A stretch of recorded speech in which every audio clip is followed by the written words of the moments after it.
kidneys are located on either sides of the spinal column in the posterior of the abdominal cavity behind the perineum space. The function of each kidney includes filtration of metabolic wastes, stimulation of red blood cells, and regulation of blood pressure.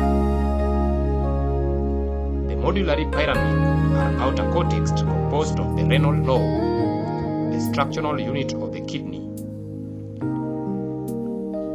Branches are the renal arteries supplied each renal lobe. The functional unit of the kidney, called the kidney nephron, composed of the renal capsule and renal tubule. The renal capsule is where initial blood filtration occurs, which consists of the glomerulus in closed-shaped structures called the Bowman's capsules. The size difference between the afferent arteriole and the efferent arteriole exerts pressure that pushes glomerular filtrate into the Bowman's capsules. Reabsorption of water and other substances occur in the renal tubule.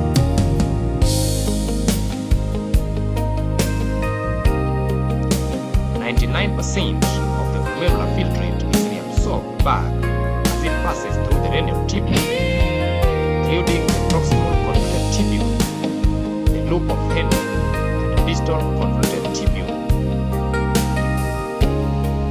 Finally, the collecting duct. Acute renal failure is the sudden loss of the kidney's ability to remove waste and concentrate urine.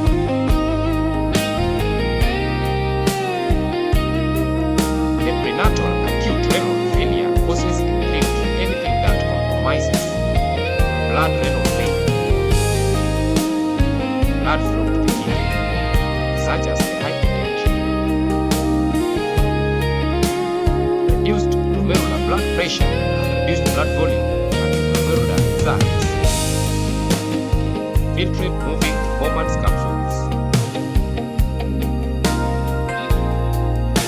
Intrarenal acute renal failure results from damage to nephrons. Toxins and anoxia to the kidney tissues may cause damage to the nephron.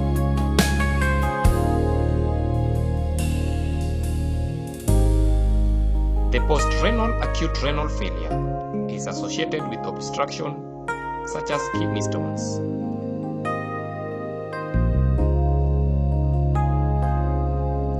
Treatment for acute renal failure depends on the cause, which does include maintaining blood fluid volume, hemodialysis, or surgical removal of kidney tract obstructions, which may be required.